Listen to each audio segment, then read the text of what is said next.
Bueno, queridísimos oyentes, bienvenidos a otro segmento más de Keeping Up with the Warriors. Este es un episodio muy interesante, la verdad. Me acompaña aquí Pedro Zurita, un viajero ñoño y chismosón, como le gusta describirse. Así que nada, Pedro, ¿cómo estás? Bienvenido a este segmento. ¿Qué tal todo? Todo muy bien y encantado de estar aquí platicando contigo, ¿eh? Una delicia poder conversar con una inspiración para quienes platican de relaciones internacionales. Muchas gracias, Fabio. Muchísimas gracias por esas palabras tan bonitas, la verdad. Pues yo creo que le voy a contar un poquito a los oyentes más o menos de dónde nos conocemos, ¿no? Porque la relación que tenemos creo que es muy especial, porque al final nos conocimos de una u otra manera gracias a estos proyectos que hemos llevado a cabo, ¿no? Nosotros al hacer Warrior Diplomacy creo que hace un año y medio, tal, recuerdo que, no recuerdo si tú nos seguiste, si yo te seguí, tal, pero al final nos terminamos entrando en contacto, porque tú también tienes unas páginas muy buenas de este estilo, que ahora entraremos más en detalle. Pero al final por ahí nos empezamos a escribir tal, ¿no? Y ahora estamos aquí hablándonos, dos mexicanos que hemos viajado el mundo. Se me hace brutal, o sea, como al final por nuestras pasiones nos hemos encontrado una manera y ahora estamos compartiendo este foro.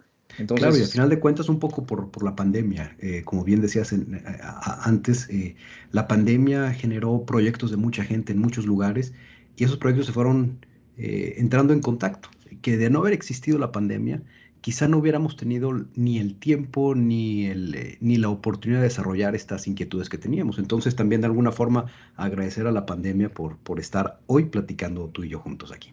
pues sí, de las cosas, de las pocas cosas buenas que a lo mejor eso es el COVID Siempre hay que trajo, encontrar ¿no? las cosas buenas también. Hay que ser un idealista en la vida, estoy de acuerdo. Pero bueno, ya que estamos hablando de esto, pues yo creo que podemos introducir un poquillo eso mismo, ¿no? Pedro, tú tienes unos proyectos increíbles y creo que te voy a dejar a ti presentarlos porque no creo que yo lo pueda hacer mejor que tú. Muchas gracias. Mira, uno y el que más me sorprende es el de la mapoteca. Yo colecciono mapas y cuando empieza la pandemia, bueno, colecciono mapas de México del siglo XIX específicamente. Y cuando comienza la pandemia, comienzo a compartirlos en mi perfil personal de Instagram y si antes tenía 5 likes de mis fotos personales con los mapas, de repente tenía 100 likes. Y yo decía, qué efecto tan peculiar. Abrí una cuenta específicamente para compartir esos mapas y resultó de mucho interés para mucha gente, tiene ya 50 y tantos mil seguidores y para mí es un gozo poder estar compartiendo de lo mucho que hay que aprender de la cartografía. La cartografía es el libro que nos lleva a viajar por la historia y por diferentes regiones. Yo soy apasionado, por eso los he coleccionado durante hace muchos años y esto fue desencadenando muchos otros proyectos y uno más reciente, que también es inspirado justamente en Warrior Diplomacy, es hablar junto con un amigo que fue embajador de México en Singapur acerca de conceptos básicos del mundo de la diplomacia, de las relaciones internacionales y de la geografía. Entonces, en este otro proyecto que se llama La República de Cocos, conversamos él y yo de forma muy sencilla sobre conceptos que se hablan de forma más formal. Por ejemplo, qué significa entregar las cartas credencial de los embajadores, o cómo se administra una embajada, o cómo es el proceso para eh, aligerar la carga de las visas entre países. Y al mismo tiempo vamos tocando chismes de diferentes países. He tenido la oportunidad de viajar por cantidad de lugares de los más recónditos del planeta y pues siempre es grato poder conversar cómo es la vida en Papúa Nueva Guinea, cómo es la vida en Timor Oriental, cómo es entrar a Corea del Norte, a Turkmenistán, en fin. Entonces, estos dos Wow, proyectos son los que más me entretienen, además de otras cosas que hago claro. para mantener a la familia también. Estoy de acuerdo contigo y yo digo, yo todavía no tengo una familia ni nada, pero es verdad que ya uno necesita pues perseguir una carrera y los proyectos que uno tiene son como tus hijos, ¿no? Los hijos de la pandemia, casi casi. Y se les tiene Claro, una pasión. Yo, Warrior, de verdad que lo veo como ese proyecto con el cariño que le damos con la pasión, el tiempo y cuando ves resultados que a la gente le gusta y lo que puede también dar al mundo, no sé, siento que es algo brutal y hay que agradecer a la tecnología que podemos ahora expresar y canalizar nuestras pasiones de esta manera, ¿no? Creo que es algo que democratiza un poco la información, democratiza ser un blogger, un periodista, tal, Y yo me siento cada vez más contento de cuando la gente nos reconoce el trabajo, porque de verdad le ponemos un buen y estoy seguro que ustedes igual. Yo he escuchado sus Claro, episodios y me encantan, aprendo muchísimo, me divierto. Nathan también es un personaje, me encanta y aparte tienen tanta experiencia, tú has viajado por cada rincón o casi cada rincón del mundo y se complementan muy bien, me encanta y me encanta cómo se presentan como el embajador de la República de Cocos en México y su cónsul, ¿no? En Monterrey, me encanta. es correcto. Es un poquito jugar con esta idea y hacerla más amable, ¿no? Claro. Que creo que esa es definitivamente la intención y como dices tú, democratizar la información. Eh, a mí me tocó todavía una época en donde pues la única forma de aprender era a través de los libros y los libros a veces con conceptos más sofisticados eran mucho más costosos. Entonces pues, se apartaba a la gente de poder acceder a ese tipo de información y ahora la realidad es que cualquier persona que tiene un interés particular y la facilidad de conversarlo, tiene también la posibilidad de hacerlo a través de un blog, de un podcast y pues todos los demás lo agradecemos porque tenemos acceso a esa información nueva, ¿no? Sin duda, sin duda. Y Y cuando bueno, hablas de los rincones del mundo, algo que te platicaba antes, muchos rincones me faltan todavía y uno de los que hoy estaba haciendo recapitulación, Grecia, nunca he estado en Grecia, nunca he ok, estado en Bélgica, a pesar de, como te decía ya antes, pues haber estado en los lugares más peculiares del planeta, ¿no? Entonces claro. son asignatura pendiente para también el blog de la República de Cocos.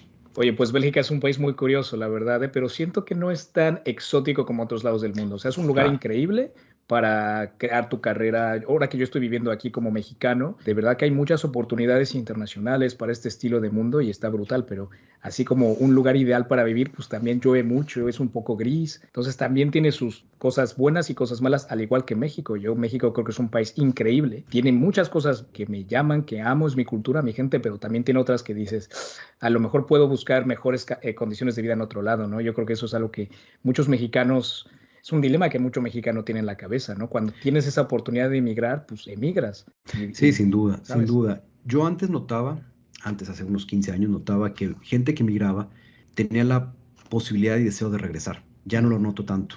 La gente que migra ya no ve como una posibilidad de regresar a México. ¿Por qué? Porque ya desarrollan una mejor carrera, porque claro. la situación en México ya no invita tanto a regresar. Y antes era una realidad. Ibas a estudiar tu maestría con la intención, en algunos casos, de regresar. Ahora realmente el que tiene la oportunidad de estudiar una maestría fuera y desarrollarse laboralmente fuera, Total. ya olvidas la posibilidad de regresar a México. Y es Yo una fíjate, tristeza eso, ¿eh? Cora, sí, sin duda, porque al final es tanto potencial que el país pudiera aprovechar que se pierde. Y digo, bueno, no se pierde, pero al final no estaría mal que el país lo pudiera contener, ¿no? Y de hecho yo ahora estoy un poco con ese debate porque estoy acabando mi maestría, estoy en el último semestre, quiero hacer mi tesis sobre los flujos migratorios en el sur del país y pues tengo que volver en el verano a México para estar con la familia y porque prefiero no pagar renta y estar con ellos. Entonces pensaba eso, ¿no? Y si logro encontrar algo, a lo mejor el resto del año, no sé qué, o sea, a mí no me molestaría quedarme un rato. Pero sí es verdad que ya teniendo las posibilidades que tengo Claro. aquí en la carrera, pues sí mi plan a lo mejor a mediano plazo es regresar y sí establecerme un poco más acá, ¿no? Claro, y Que es una tendencia que yo veo generalizada en toda América Latina y sí, en buena parte de África. Quien migra lo hace para quedarse, sí, ya no con la intención de regresar, a menos que sean retornos breves, como dices tú, para descansar, para visitar familia, para ahorrar ahora que está de moda esto sí, sí, sí. de los migrantes del software que regresan por un periodo de 6 meses para ahorrar costos y vivir en un lugar lindo también, ¿no? También la magia del teletrabajo, que es otra cosa que la pandemia nos ha dejado, ¿no? Poder ser flexible y trabajar desde donde puedas. Yo también creo que eso es una ventaja. O sea, no sé si tú has tenido la posibilidad de trabajar desde otras partes del mundo, pero ha de ser una cosa muy bonita, ¿no? Poder Pues cumplir esa parte y poder conocer el mundo. Pues sí, lo aproveché en octubre pasado, nos fuimos a pasar mes y medio en Tailandia con la intención de estar trabajando desde allá. Wow. Pocos lugares son más baratos en condiciones de vida que América Latina y el sureste asiático es uno de ellos. Entonces, para un latinoamericano, buscar ese lugar donde puedes ahorrar, como lo hacen los europeos cuando vienen a América Latina, son pocos los sitios, ¿no? Uno de ellos Claro. es en el sudeste asiático y se trabaja muy lindo. El único problema pues son los horarios. Sí, me imagino. Yo también, de hecho, yo lo sufrí mucho porque hice unas prácticas con la UEA, la Organización de Estados Americanos, el cuatrimestre pasado, horario Estados Unidos, y yo estando en Bélgica. Entonces me tocaba maestría de 9 a 3 más o menos, y luego de 3 y media a 4 hasta las 11 de la noche era el horario laboral. y sí fue un cuatrimestre donde me tocó sufrir. Al final lo sacas, pero es duro, es muy duro y no me imagino desde Tailandia. Pero bueno, es una Sí, tendencia. Yo creo que las posiciones laborales ahora que están distribuyéndose por toda la geografía del planeta, pues va a ser una tendencia estar trabajando en horarios diferentes al día calendario. Es decir, sí. cada vez vamos a ver más gente que está trabajando entre 7 de la noche y 11 y 12, ¿no? Porque está pues resolviendo cosas en otro uso horario por Claro. completo, ¿no? Cada vez va a ser más recurrente eso.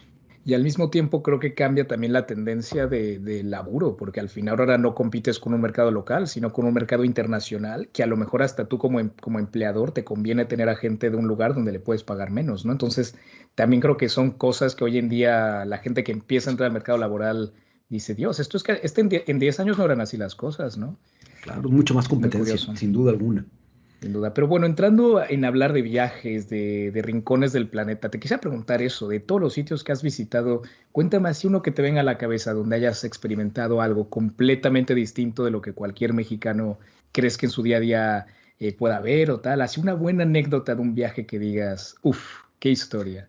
Híjole, hay demasiadas, ¿eh? Quisiera encontrarte una, la más impactante, pero te voy a compartir dos o tres que me vengan a la cabeza. Una, Turkmenistán. Llegar a la capital Ashgabat es un circo, es algo que no te imaginas. Por más que hayas leído acerca de cómo es el sistema económico, cómo es el sistema político de allá, llegar y vivir en la ciudad de Ashgabat es una locura. Es una ciudad famosa por ser construida en mármol. Entonces, una ciudad completamente blanca, Ok. elegante, limpia, ordenada, pulcra, pero con un orden que es notorio Una de un autocracia. gobierno represor, ¿no? De una autocracia.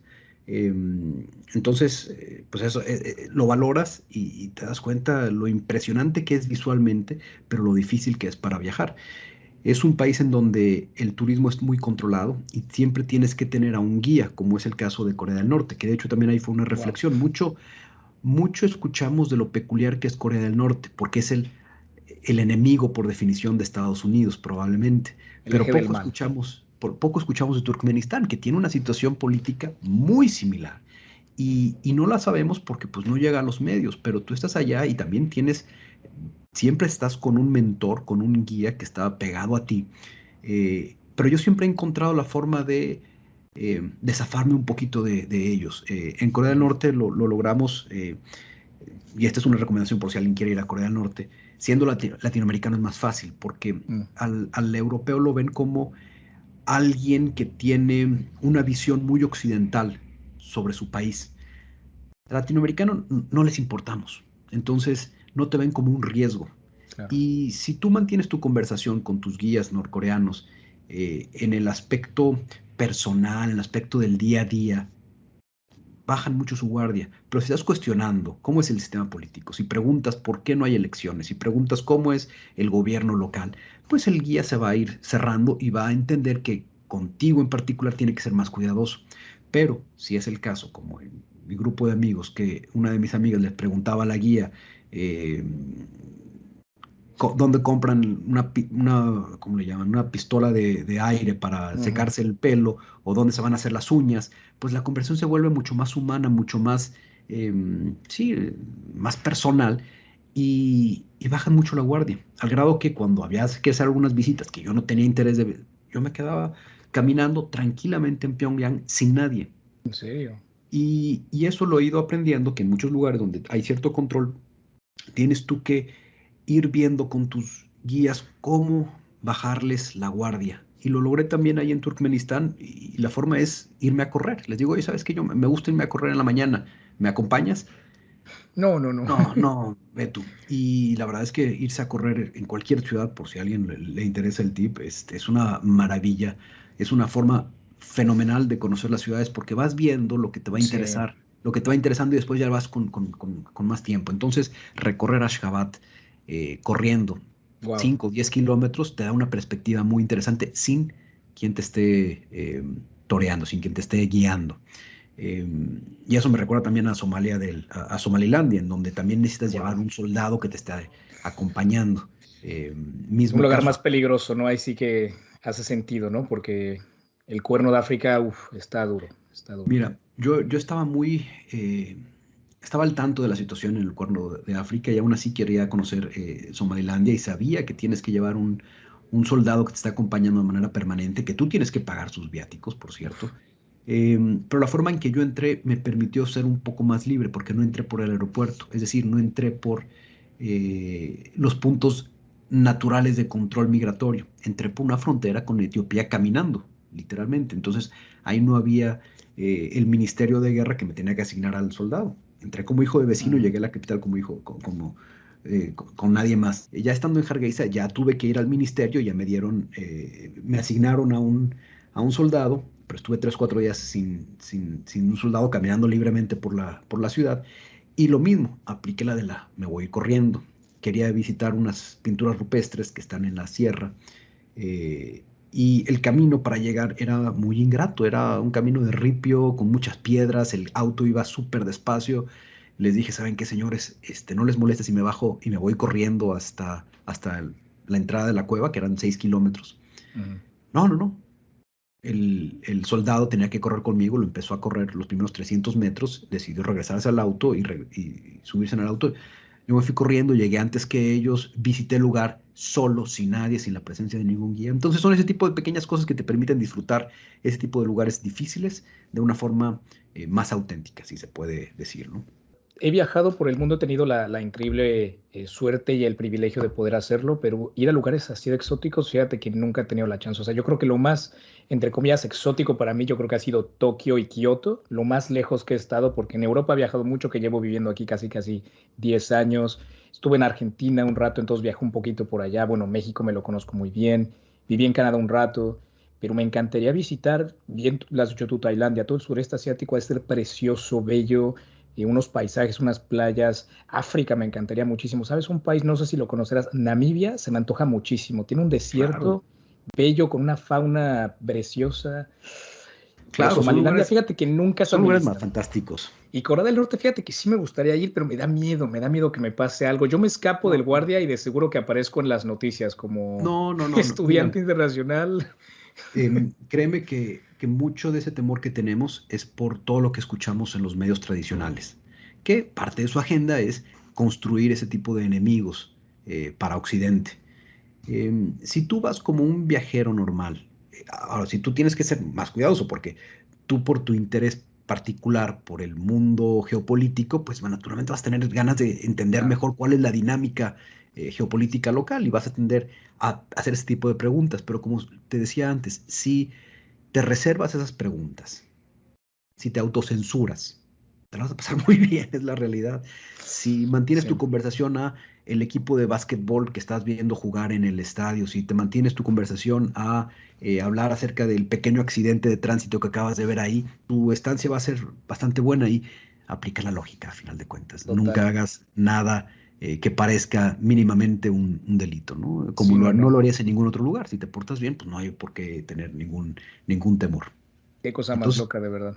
te deseo que vayas a estos lugares muy pronto y todo es parte de una evolución. Sí. Naturalmente, mira, yo lo veo con el tema de la corrida. Empiezas corriendo 5 kilómetros, te aburres, corres 10, después quieres correr medio maratón, corriste el medio maratón, ahora quieres hacer el maratón completo, corres el maratón, ahora quieres hacer 50 kilómetros en las montañas, después quieres hacer 100 kilómetros en las montañas y es ir avanzando lo Sí. mismo. Cuando estás viajando, dices, bueno, pues ya conocí esto que me es muy cercano culturalmente hablando, ahora quiero conocer un poquito más y vas Claro. aprendiendo y vas escalando y te vas sintiendo cada vez más cómodo en cada uno de los lugares. Al No, grado y el que, mundo es bellísimo, o sea, siento que eso es algo que a lo mejor en México no siento que se aprecia tanto lo variado que es el mundo y déjate otras partes, o sea, nuestra misma región, Latinoamérica es tan bella, tan variada, tan única y siento que igual en Europa se tiene una concepción distinta y nos ven muy homogéneos, o el mundo latinoamericano. Y ya que entiendes las diferencias entre los chilenos, los paraguayos, argentinos, es un mundo increíble. Yo te digo, tuve la suerte de estar en Argentina y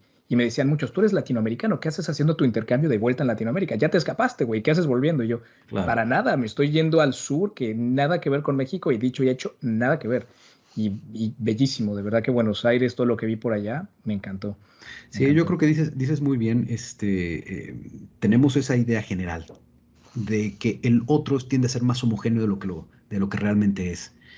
por falta de información Claro. probablemente, por estar lejos del contacto con su cultura, y ese es el tema que se habla de África. Cuando hablamos de África, y mucha gente asume África como un país, Total. y como un país en donde se habla el mismo idioma y se tiene el mismo gobierno y se tiene quizá la misma bandera, pues tienes una realidad que no solamente son 54 naciones, sino que hay una cantidad amplísima de etnias Sí, que entre ellas no se conversan.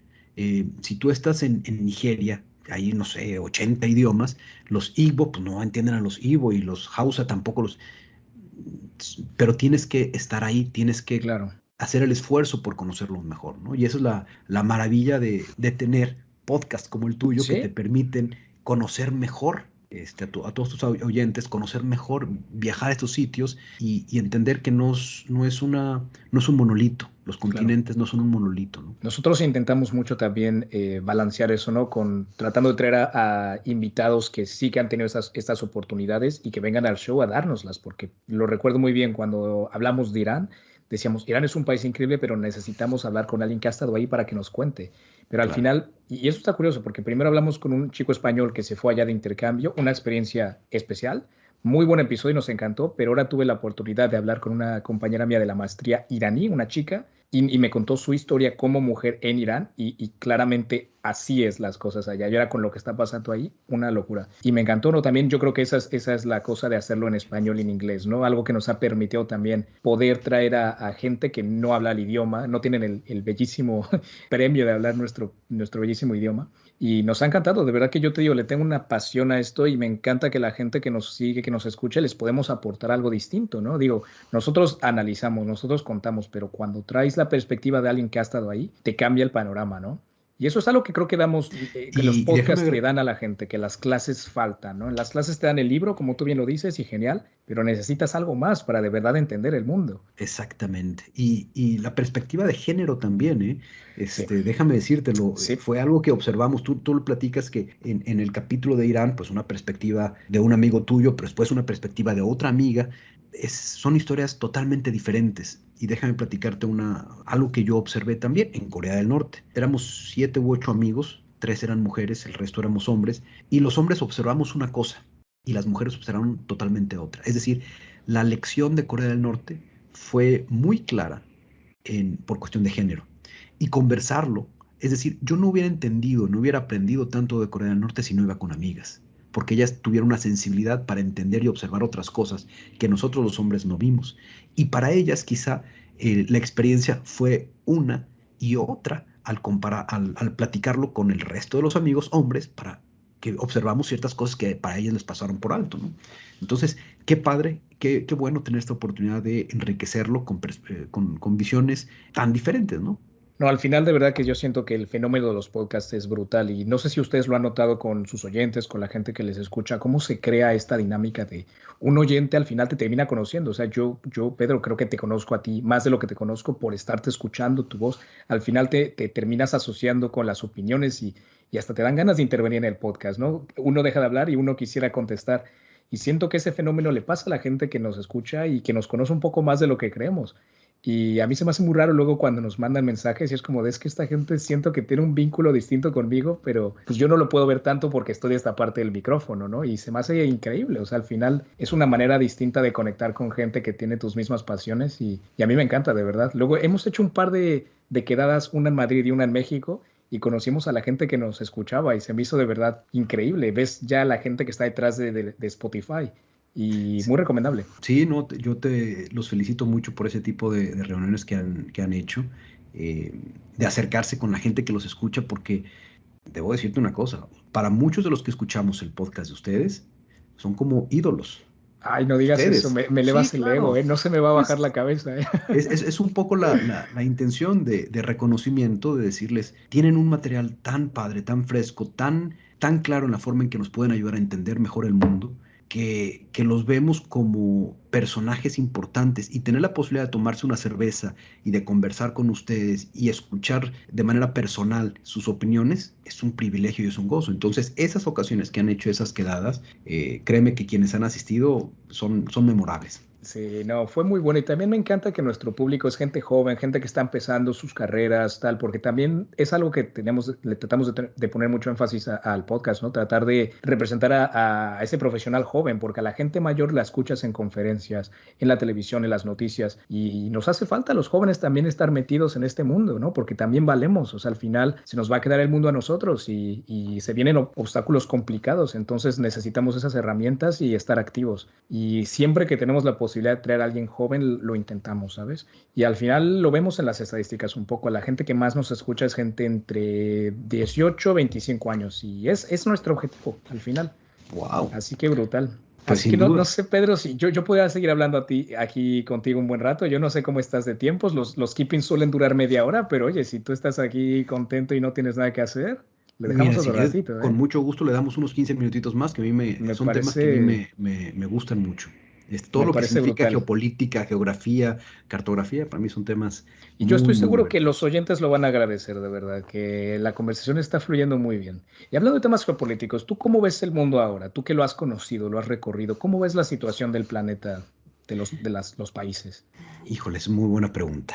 Eh, déjame, déjame comenzar por eh, regresándome a los tiempos en que estaba en la carrera. Yo estudié en Ujú, una universidad de corte totalmente liberal, el TEC de Monterrey. Estudié claro, economía. Entonces, tengo un bagaje naturalmente, pues, de corte liberal. claro. Sin embargo, viajar y estar conociendo tantos países con sistemas políticos diferentes, con logros diferentes, con estrategias de crecimiento diferentes, me ha hecho cuestionar mucho si estos valores occidentales son los únicos o los correctos.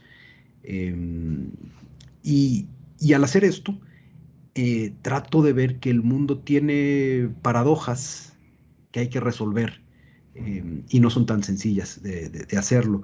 Y, y que los caminos propuestos quizá no son los adecuados.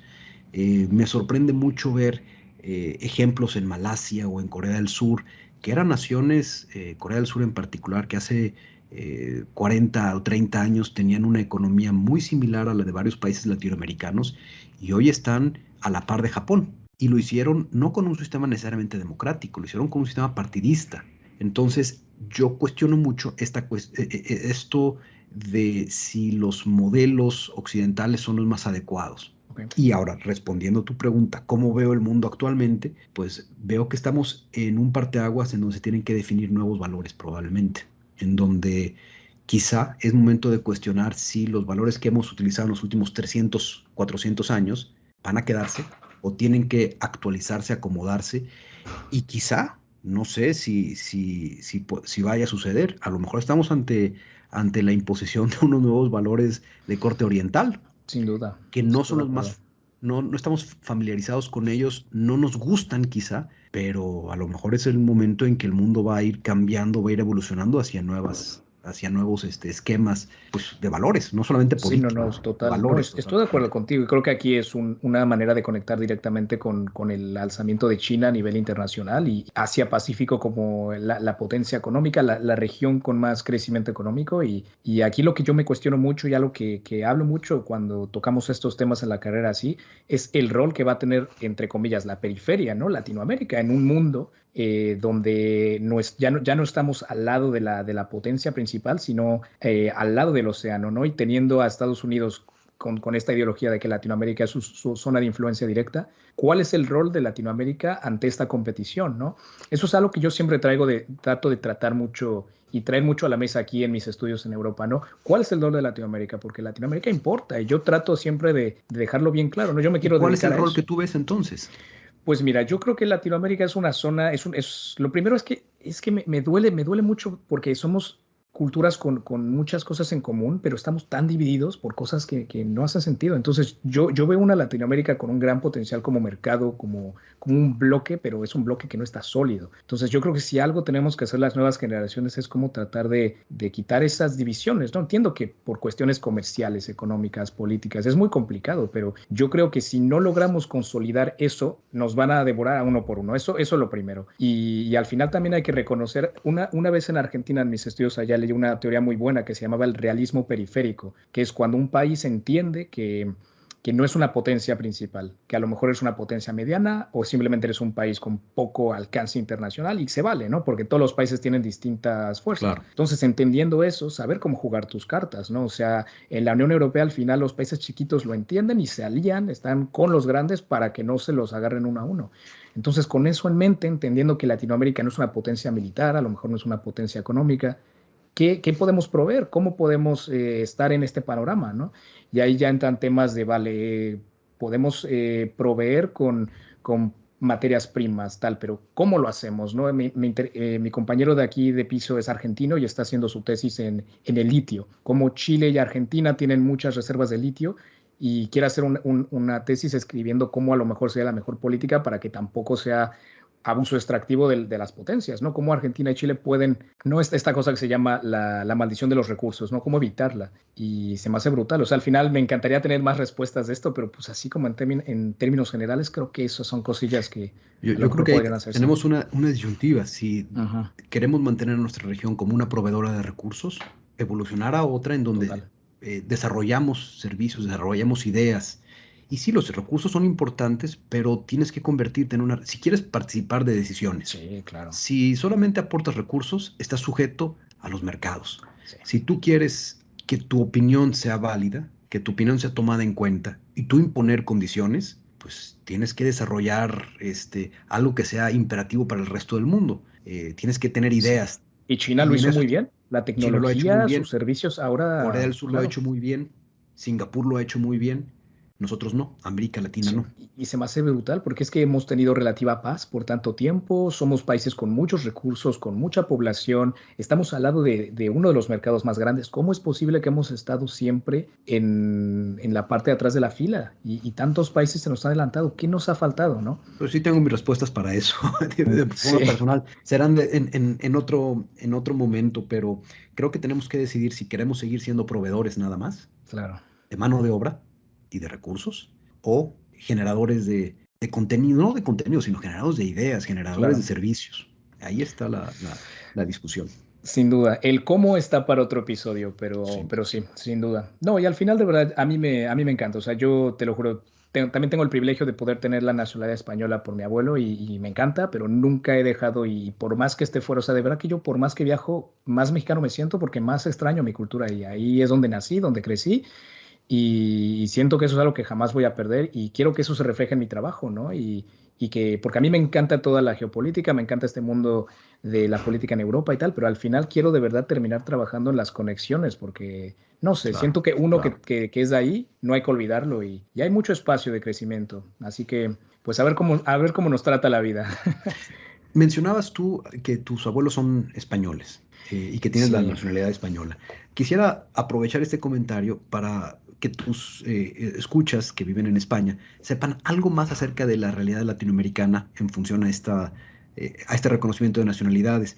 No sé si han platicado antes de la herencia judía en los América Latina. sefardíes, es verdad. ¿Lo Fíjate han que en el platicado podcast ya? no, en el podcast Mira, como tal no, pero es muy eh, curioso. es bien interesante esto que ha pasado, porque España en años anteriores reconoció la ciudadanía para muchos descendientes de aquellos que tuvieron que dejar España durante la Guerra Civil. Y después de esto han retomado también otro momento de un éxodo forzado, que fue el de los judíos sefardíes, que durante la época de la colonia en América, pues tuvieron que abandonar España porque eran perseguidos. Se establecieron en América Latina.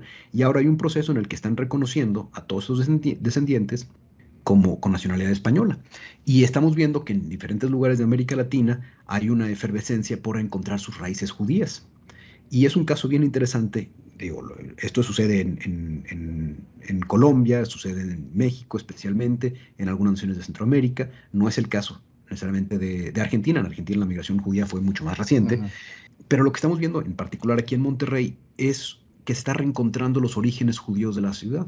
Tú quizá no lo sepas, pero hay mucha gente en los ranchos cercanos a Monterrey que los viernes está acostumbrado a prender velas, como si fuera Shabbat judío. Y no son judíos de religión, pero han mantenido a lo largo de 300, 400 años ciertas costumbres. El origen de la comida tradicional del norte de México, las tortillas de harina, son un resabio de ese panásimo judío, el hecho de que comamos cabrito, pues el Ok. cordero judío que no se acostumbraba en otros lugares. Entonces, hay una efervescencia por reencontrar esas raíces a partir de esta política española y portuguesa de reconocer como españoles a los descendientes de aquellos judíos que fueron expulsados. Y no sé por qué ya sucedió lo que decías tú, que estamos platicando una cosa y Sí. acabamos hablando hasta de cocina norestense. Es que te lo digo, o sea, empiezas hablando de visitar Somalilandia y terminas hablando de qué se come allá en Monterrey. Es que por eso me encanta este segmento, de verdad. O sea, siento que complementa mucho esos episodios de análisis geopolítico profundo, que creo que es como que la base fuerte con la que empezamos el proyecto, pero hoy en día también nos gusta hablar de nuestras pasiones, lo que buscamos en la vida. Tenemos gente muy interesante que a lo mejor no queremos gastar la buena colaboración analizando tal. O sea, podemos tú y yo aquí perfectamente haber hablado del país que más te ha impactado, de Corea del Norte, y hablar de ahí, que está también genial y de hecho lo deberíamos hacer. Pero hay veces que estas conversaciones son increíbles y me encanta que la gente tenga la posibilidad de poder escucharlo y platicar contigo ha sido un placer, de verdad, Pedro. Yo te digo que tenía ya muchas ganas de hablar contigo, lo llevamos ya comentando un buen ratito y enhorabuena también por su podcast, porque de verdad que yo, no es porque estés aquí, yo le tengo mucho cariño. Así Muchísimas que gracias. muchísimas gracias por haber venido a War of Diplomacy. Estoy seguro que colaboraremos un poquito más en estos meses que Seguro se que sí. vienen y uno Fantástico. nunca sabe, a lo mejor una quedada en Monterrey no estaría para nada mal, ¿eh? Que ahí están muy ricas las Bienvenido. carnitas asadas. Bienvenido, claro que sí. Un gustazo y la verdad es que, lo repito, el podcast de ustedes es de inspiración.